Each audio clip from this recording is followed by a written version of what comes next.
ومن دعا إلى الله وعمل صالحا وقال إنني من المسلمين صدق الله العظيم.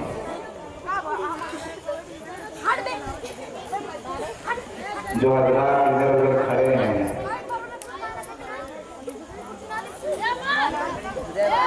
اگر وہ کھانا نہیں کھائے ہیں تو کھانا کھا کر برائے کرم جلسہ گاہ میں تشریف لائیں.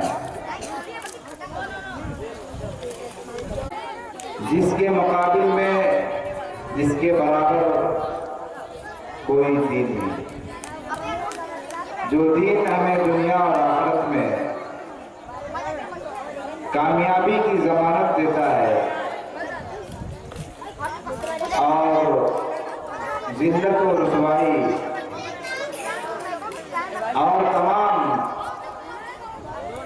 ناکامیوں سے بچنے کا بہترین ذریعہ اللہ کے حبیب صلی اللہ علیہ وسلم کا لایا ہوا مبارک دین ہے.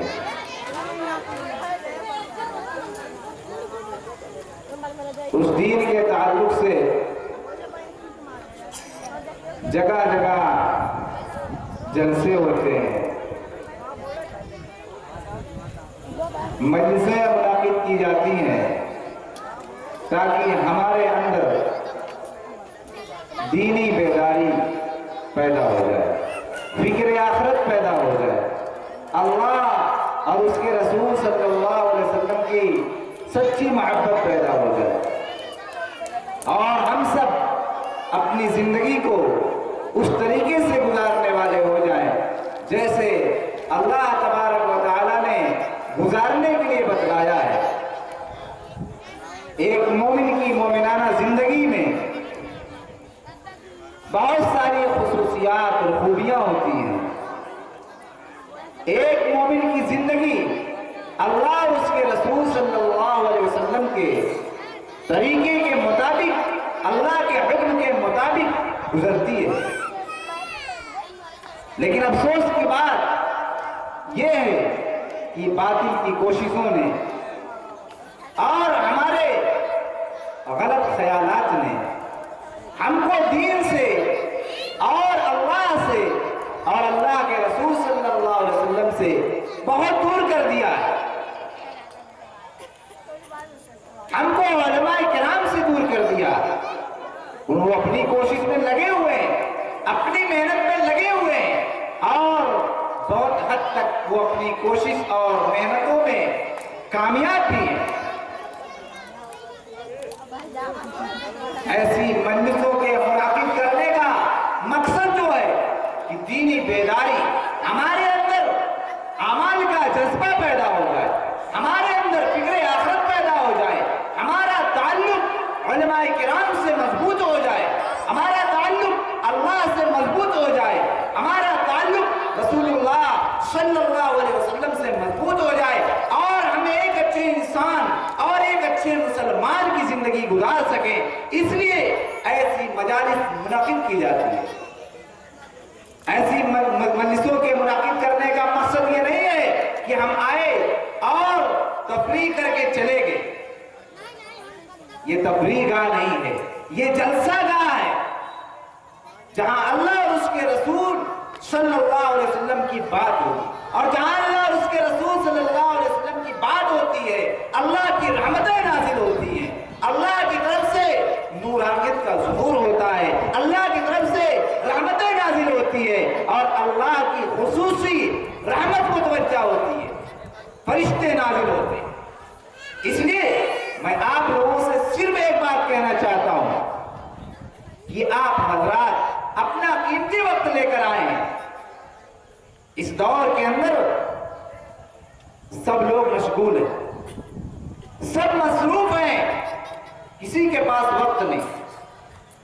لیکن ہم اپنا قیمتی وقت لے کر آئے ہیں تو ہم بالکل دل جمعی کے ساتھ اور ادب کے ساتھ اپنی اپنی نشست گاہ دے لیں اور ادب کے ساتھ بیٹھیں، اور اس وقت تک بیٹھیں جب تک یہ پروگرام ختم نہ ہو جائے، دعا نہ ہو جائے، جب تک یہ پروگرام مکمل نہ ہو جائے. اس وقت تک ہم بیٹھے رہیں۔ اس سے ہمارے علماء کرام کا یہاں آنا ایک طرح سے ان کا استقبال اور ایک طرح سے ان کا جو حق ہے کہ ہم نے ان کی باتوں کو سنا، ان کا حق ہے کہ ان کی باتوں کو سنا جائے، وہ کیا کہنا چاہتے ہیں، وہ قرآن اور حدیث کو ہمارے سامنے رکھیں گے، اللہ اور اس کے رسول صلی اللہ علیہ وسلم کی باتوں کو اپنے بہترین انداز میں ہم کو بتلائیں گے۔ آج علماء سے دوری کا نتیجہ یہ ہے کہ مسلمان خود علماء سے کٹ کے گزر رہے، علماء سے دور ہوتے جا رہے ہیں۔ اس کا نتیجہ یہ ہے کہ ہم اس کا خمیازہ بھگت رہے ہیں اور ہم باطل کے شکنجے میں روزانہ پھنستے چلے جا رہے ہیں۔ اس لیے میرے بھائیوں، میں آپ لوگوں سے بڑے ادب کے ساتھ گزارش کرتا ہوں کہ آپ حضرات آخر تک جم کر بیٹھیں گے اور علماء کرام کی باتوں کو دھیان اور توجہ کے ساتھ سماعت فرمائیں گے۔ آج کی اس مجلس کی صدارت فرما رہے ہیں مولانا قاری کلیم احمد صاحب دامت برکاتہم، استاد جامعہ علوم القرآن کلیامہ، اور ان کے علاوہ حضرت مولانا عبدالرب صاحب دامت برکاتہم، محتمم دعوت الحق دوست پور سلطانپور، حضرت مولانا مفتی نور الدین صاحب دامت برکاتہم، صدر جامعہ علوم القرآن کلیامہ، جناب قاری عبدالوہاب صاحب دامت برکاتہم، استاد جامعہ علوم القرآن کلیامہ، اور ناطق خواں کے لیے آپ حضرات نے دو اشتہار میں نام دیکھے ہوں گے، اعلان میں سنے ہوں گے، الحمدللہ وہ تمام ناطق خواں تشریف لا چکے ہیں۔ اگر آپ لوگ دل جمعی کے ساتھ ادب کے ساتھ بیٹھے رہے تو انشاءاللہ مجھے امید ہے کہ یہ پروگرام ایک خوبصورت اور اچھا پروگرام ہوگا اور یہاں سے ہم کچھ لے کر جائیں گے۔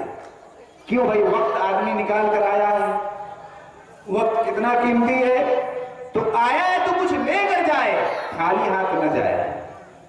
اس لیے ہم سب بیٹھے اور سننے کی نیت اور سننے کے بعد عمل کی نیت سے یہاں بیٹھے ہیں۔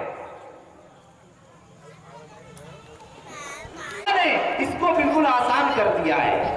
یہی وہ قرآن ہے کہ پڑھتے جاؤ، لذت بڑھتے جاتی ہے، کبھی دل تھکتا نہیں ہے، طبیعت اکتاتی نہیں ہے۔ یہ کتنی عظیم کتاب اللہ تعالیٰ نے ہم کو اور آپ کو عطا فرمائی ہے۔ یہی وہ قرآن ہے جو جناب محمد رسول اللہ صلی اللہ علیہ وسلم پر نازل کیا گیا۔ یہی وہ قرآن ہے جو قیامت تک باقی رہے گا۔ یہی وہ قرآن ہے جس کا قانون قیامت تک چلتا رہے گا۔